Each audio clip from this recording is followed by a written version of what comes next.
go out and have that opportunity. So we have our lead veterinarian from the Arizona Humane Society's Trauma Hospital, Dr. Melissa Thompson, joining us today.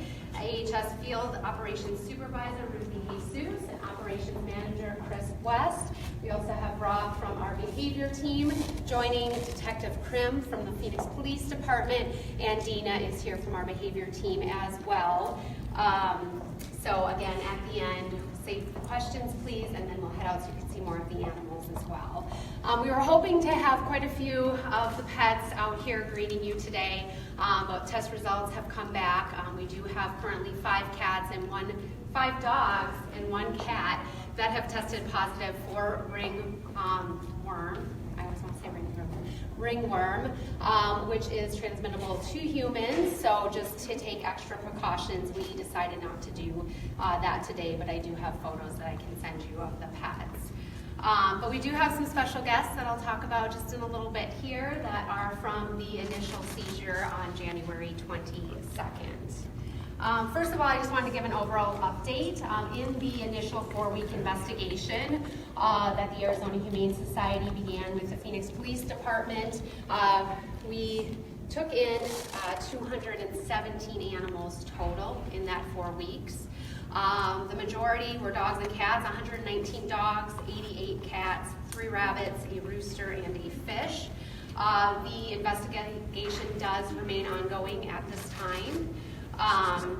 2 announcements before we get started. One, the Arizona Humane Society, we are having an adoption special today through Sunday at all 4 of our locations. We are adopting out adult dogs a year and older for a 50% off discount for their adoption fee. As you can imagine, our role in the Valley is caring for the sick, injured, and abused homeless animals. We do not have 200 kennels just waiting to be occupied here. These animals come in addition to the hundreds of animals we're already treating, so we do need to clear up some much needed space. Of those very special animals that need a home, Harriet over here, she is one. Harriet, you want to come over? Harriet is 10 years old. She is one of the first dogs seized from Planet Petopia on January 22nd. Oh, are we shy now? She's a sweetheart. We have fallen in love with her and many of the other pets. And she has some medical concerns. She has actually gained, she came in weighing 15 pounds, which I thought was a typo. It was not. Today she's nearly 40 pounds. But she does have a jaw condition, which is potentially from an old injury that was never properly treated. She also has some facial twitching, and we're not sure the cause of that. But her quality of life is considerably good. And what we're looking for is a family or individual that will take her in for whatever days that she has remaining and just give her the love and care she deserves. So we are waiving her adoption fee, knowing that she will likely have medical bills down the line potentially, but we're asking people to call our alternative placement department at 602-997-7585, extension 2156, and they will walk you through her behavior, her medical, but she is about as sweet as they come. So definitely a survival story in Harriet. So with that, I will now kind of introduce the team. Again, Detective Heather Krim with Phoenix Police will be available for questions after. And then Dr. Melissa Thompson, again, our lead veterinarian of our trauma hospital, is going to give a medical update on both the 52 pets initially seized and the 165 still in our care. Ruthie Jesus will talk about the status, those that have been reunited with the owners, and then we will open it up for questions. So, Dr. Thompson? Good afternoon. So I just wanted to give you guys a brief summary of what we saw with the initial seizure of the animals. We had 52 animals that initially came to us, and when our field department entered into Petopia, they actually brought to us the most critical of the animals at that point in time.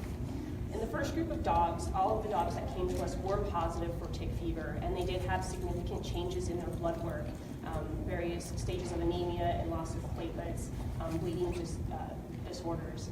We did have to treat these animals with oral medications.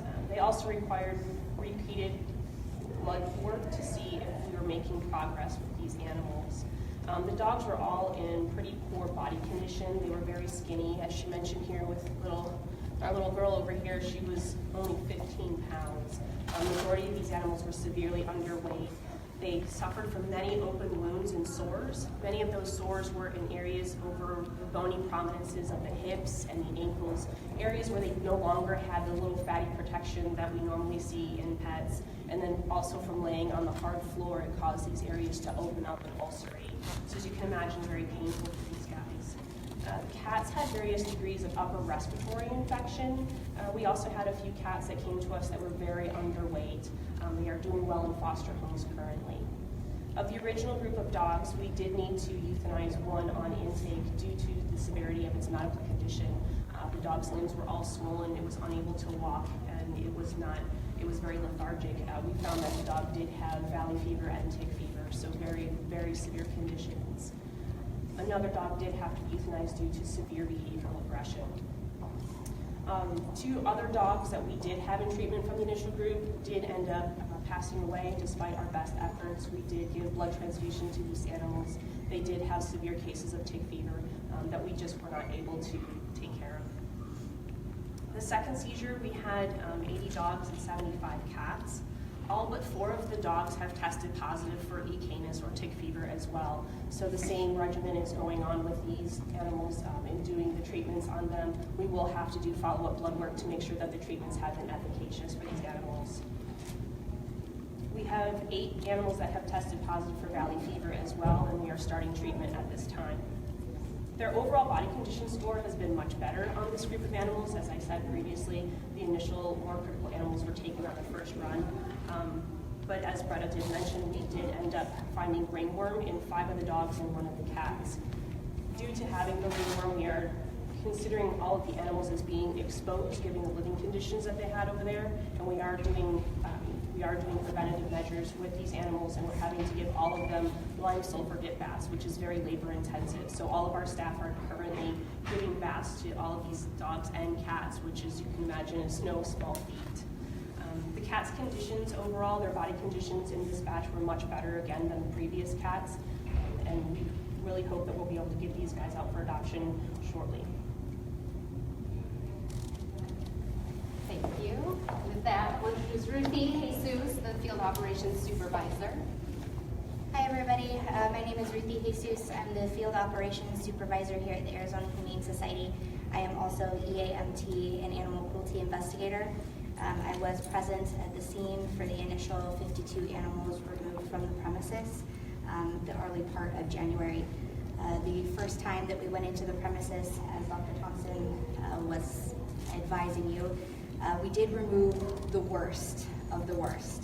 They were in the most dire medical condition who needed absolute immediate medical attention. It was very severe. In addition to the fact that the kennels were in poor repair, animals didn't have bedding, were laying on concrete in their own urine and feces many times. Most of the animals removed were severely emaciated. They had open wounds. Many of them were actively bleeding when we removed them from their kennel. It was a very difficult seizure, to say the least. It took a huge number of staff at the Humane Society to be able to bring in all of those animals. And I can tell you that when we returned to remove all remaining living creatures from the premises a couple of weeks later, it took the entire staff at the Humane Society. We had members of every single department, from our maintenance team to our behavior staff to our medical vet techs, our doctors. It took the better part of 14 hours to bring in everybody. To give you a little bit of an update where we're at now, from the first 52 that were initially removed from Planet Patopia, 9 animals have already been adopted out. 8 are currently in foster homes, including Remy here. He's currently in my home being treated for tick fever. He had gained back 15 pounds and 20% of his body weight. His fur is coming back in, open wounds have closed, and you can see he is learning lots of neat tricks from Rob over here. We did have 1 animal sent to a rescue organization. Unfortunately, because of the severity of these animals, we did lose a couple. It's very heart-wrenching for the teams involved.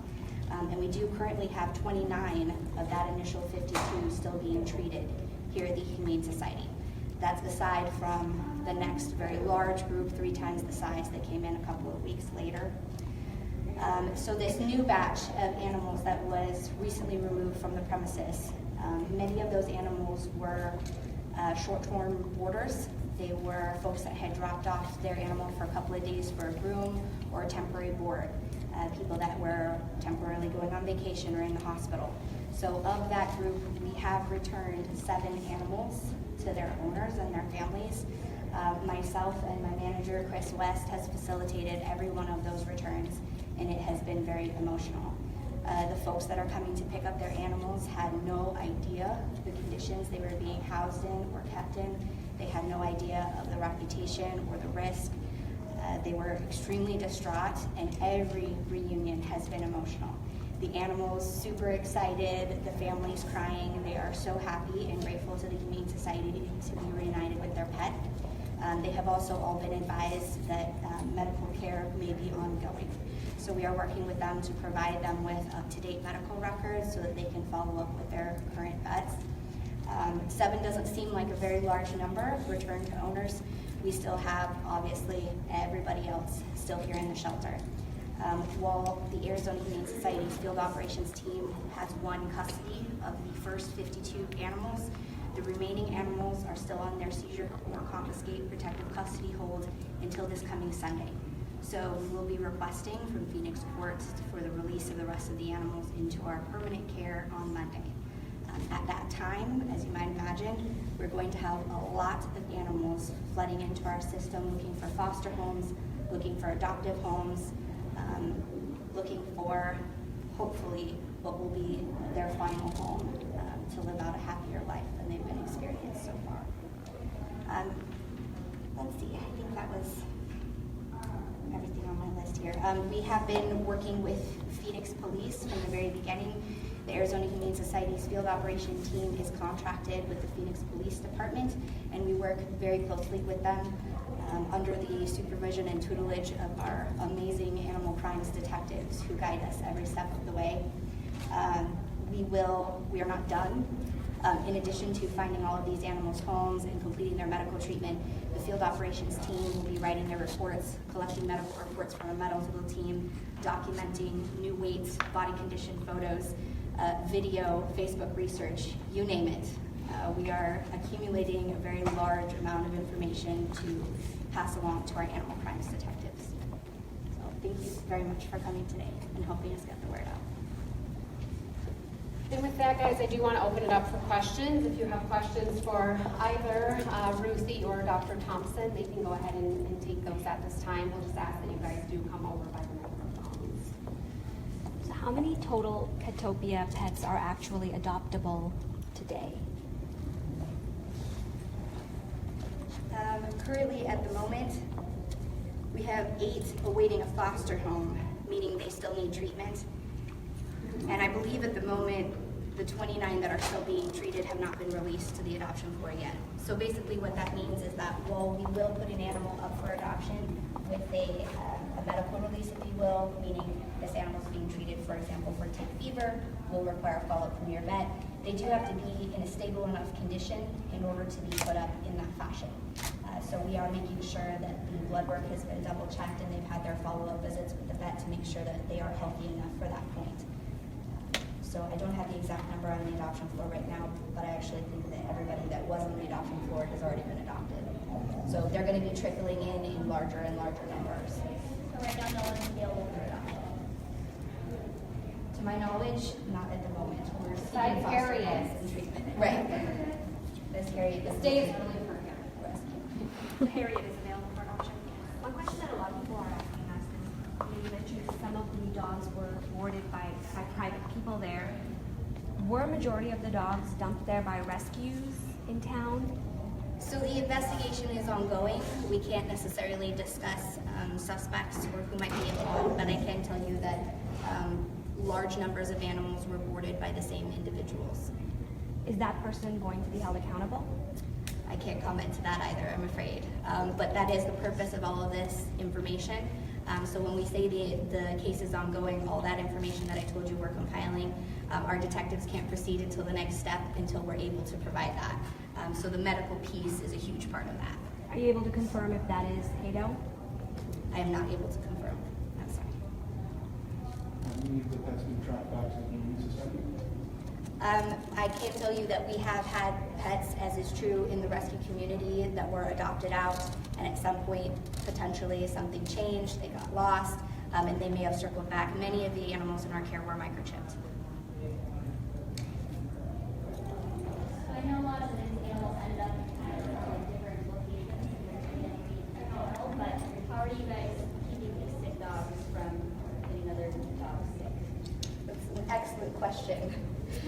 So thanks to Dr. Thompson, and she may have some comments as well. When we do a large seizure like this, we take the safety and protective nature of the case very seriously, as well as their medical condition. So that does change on a day-to-day basis.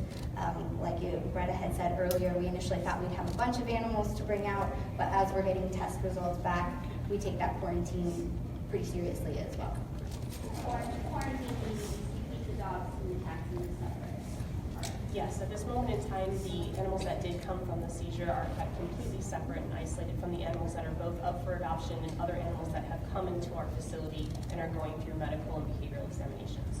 How serious are their diseases? Could they have died from the tick fever or the other diseases that you mentioned? Most definitely, if left untreated, tick fever can be fatal, valley fever can be fatal.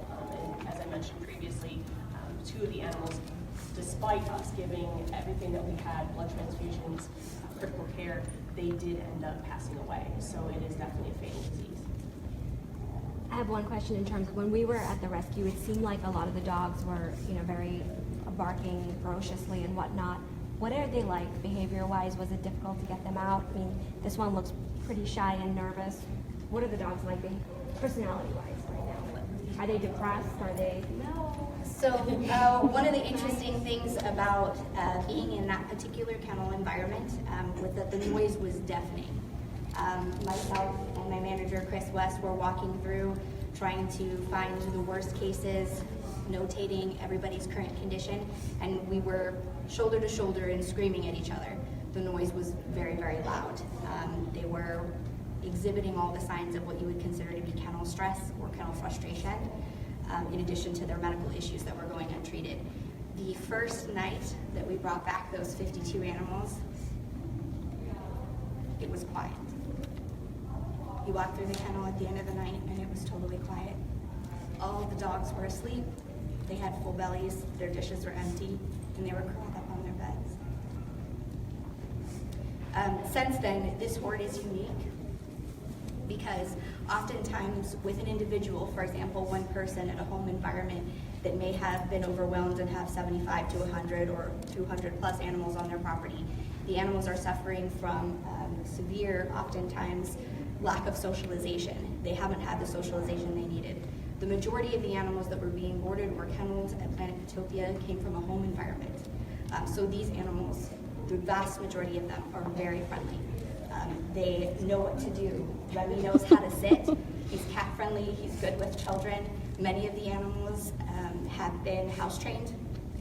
They've gotten used to going to the bathroom in a kennel because they had no other option, but you'd be surprised at how much information a lot of them know. They are a huge volume of work for our behavior team because now that they're in this environment, they want a lot of attention. So that means as often as we can, kennel enrichment, toys, treats. They get their dinner in a puzzle toy, and they're getting as much exercise as quarantine will allow. We saw you guys coming in and out of that place with animals in your hands. Describe the smell in there, just what it was like in there. It was dark. I think the first thing that you notice in a place like that is it was dark and it was very enclosed. It did have a high level of ammonia smell. You could certainly smell the ammonia and feces. And again, the noise is what stands out the most, was deafening. Most of the dogs, while fearful, some of them had to be restrained by field officers. Some of them had to be removed on a catch pole or with a muzzle wrap. Many of them had to be carried. The vast majority of them, when they got outside of the building, wagged. They wagged their tails, they wiggled. When they got down here to South Mountain, a lot of them were able to be removed more easily from the vehicle. So their behavior has certainly progressed. When I brought him home as a foster the first 2 nights, he slept, he barely did anything, and since then he is up and playing and moving and wanting attention. So they're definitely coming along behaviorally. You clearly see this case has touched each one of you up there, and in your career, and how does what you see or what you saw compare to, I guess, other cases? Was this one of the worst, or you were? I've been with the Humane Society now over 6 years and on the field operations team for 5. I'm very sorry to say that we do a lot of hoarding type cases. We do a lot of mass impounds. We're present for a lot of very gruesome scenes. But for myself, after that first night, it was very emotional. It was very tough for me. I think it's probably one of the worst medical type situations that I've ever seen, where every single animal we were removing was in dire need of medical treatment. And that certainly makes an impact. I think I'll have to echo pretty much what you said. I've been with the organization for about 6.5 years, and this case has really hit home pretty much the medical conditions, knowing that these things were treatable. They were things that if they were just given treatment at an earlier point in time, we could have saved those that have perished. And the fact that these animals suffered that way.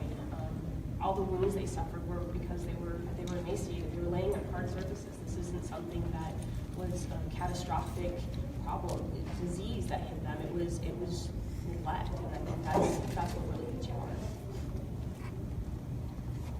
So you saw these dogs at their worst, and now you're seeing them sort of slowly coming back to life, so to speak. I mean, just and you guys saved these animals. Has that hit you? After the first 12 days that our first 52 animals had been with us, myself and a team of emergency animal medical technicians went through and we were doing follow-up weights and photos. I will admit that my expectations were not that high. Given the condition that they came in, I was not anticipating to see a lot that after 12 days would be showing significant difference. I was very happy to be wrong.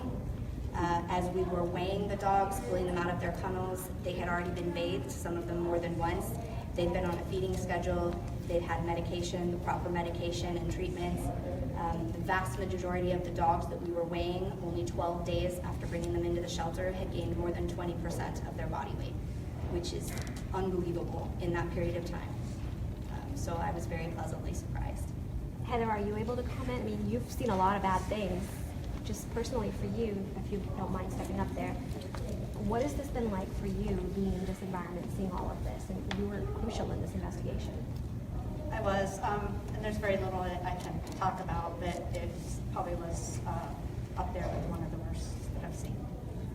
It's was as well as Ruthie on our minds every night, and it's great that this is the first time that I meet these dogs. So it's fantastic to look at them today and see how well they're doing. It's been emotional for you too? Yes. Yes, I would say I've lost sleep over it as well. Any other questions? You guys are good? All right. So with that, if you guys, I think we'll take both little Harriet and Remy outside. There's some grass. It's always nice to see a rescued animal in grass. So they will be outside, and then we'll direct you guys. Like I said, both cats and dogs are available to see. So we'll put you guys out that way, and just let us know along the way if you do have any other questions. Everyone up here will remain available for additional questions. So we'll head outside when you guys are ready.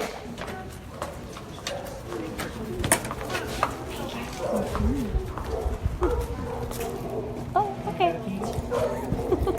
Show that? Hey, Remy. Got the grass back.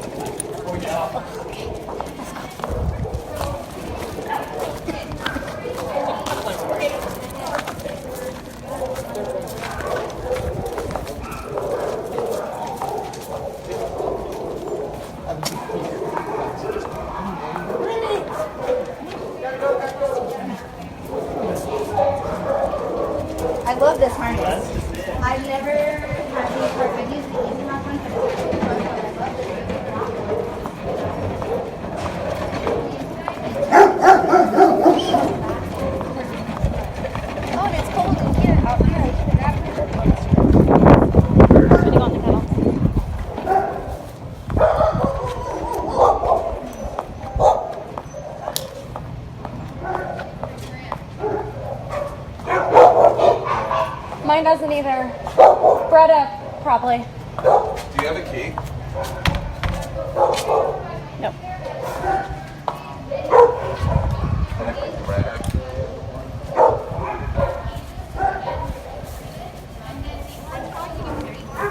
Maybe if we go around the back way, but it should be.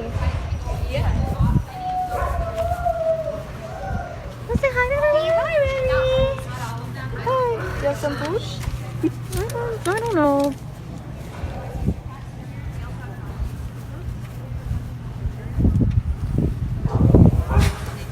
Where's Harriet?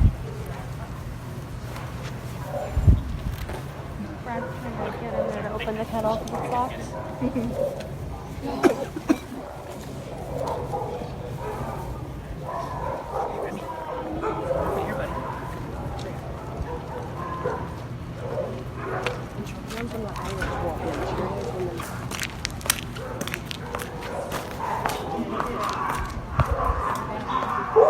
Taking her sweet time. She's allowed to. Just being outside. She's only doubled her weight in the past month. She can do whatever she She wants. says, I'm exploring, sniffing. I cannot believe that 15 pounds. I know. We seriously, Freda was calling everybody. He was like, this is a mistake.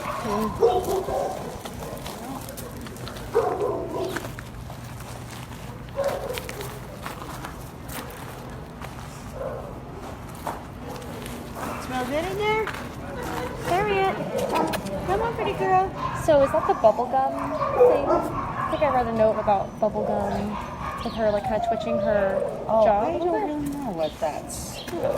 I figured maybe that's just a phrase that everybody else knew. Yeah, but I I didn't. personally don't know that term. Okay. Might be more of a medical thing, you know. Whoa, That makes sense. careful there. Watch your eyes, girl.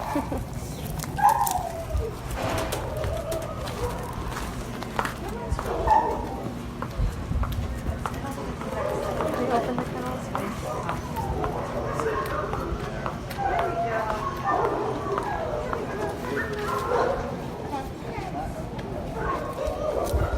Should we open the kennels?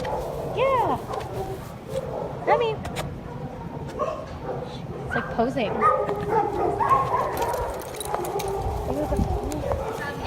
Okay. Can I go around now?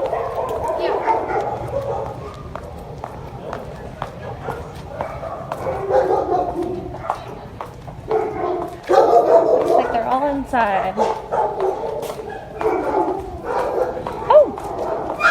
Here's one.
We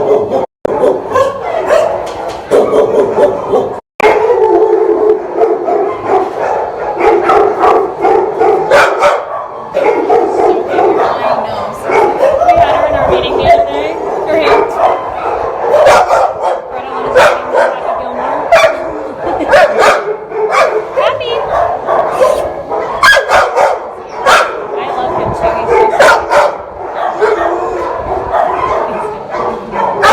On to the kitties.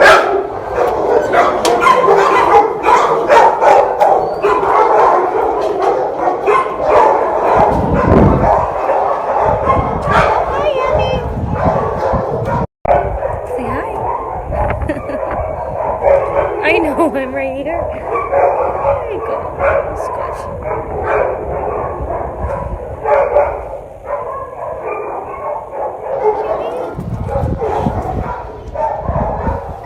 Okay.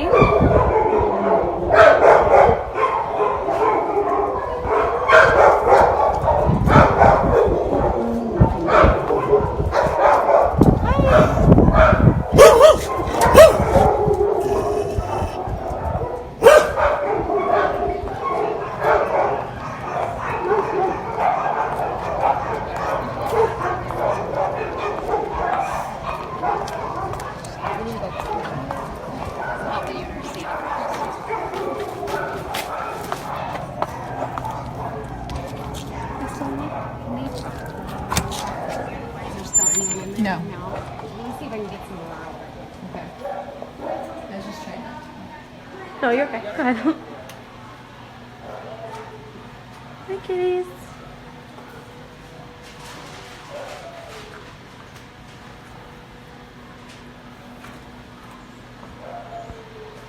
And some good food.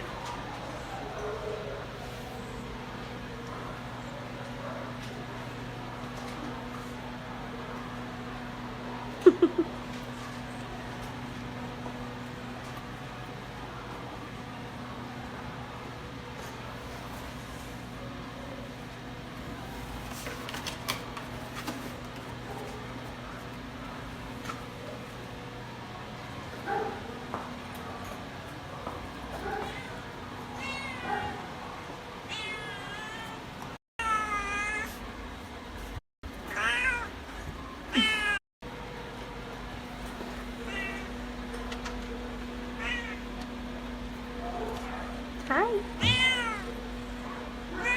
Wish I could pet you. He's just talking. Yeah. I want to pet them so bad. I know. I know. We just can't pet you yet. Hi.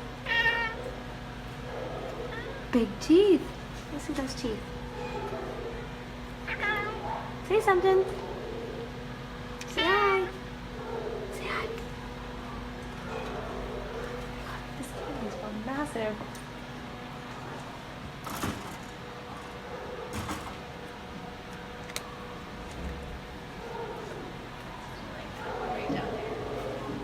Oh.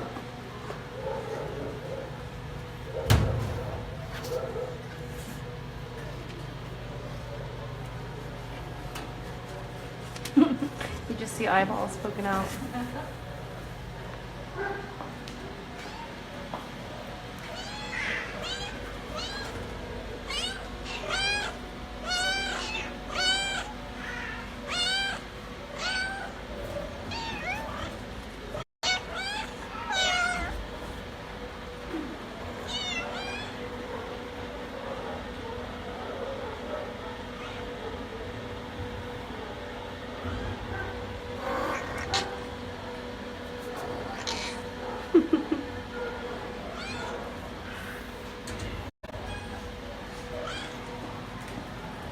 They're all really friendly too.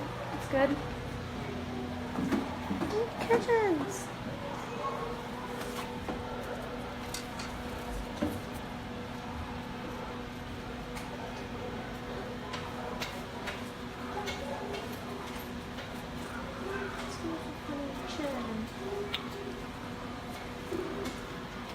I just want to like reach you too.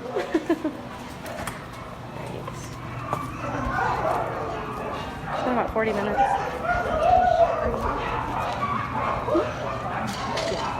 Can't even say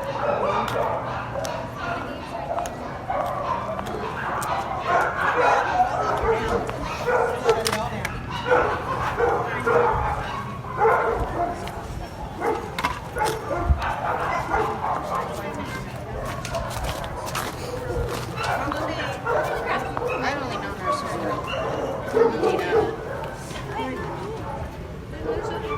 Oh, gosh.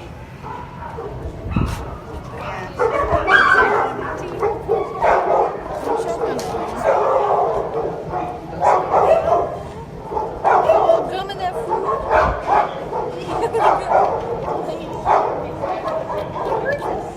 Oh, my. Slobber She had grass in her slobber earlier. You slobber grass. You see the big piece coming down during the conference.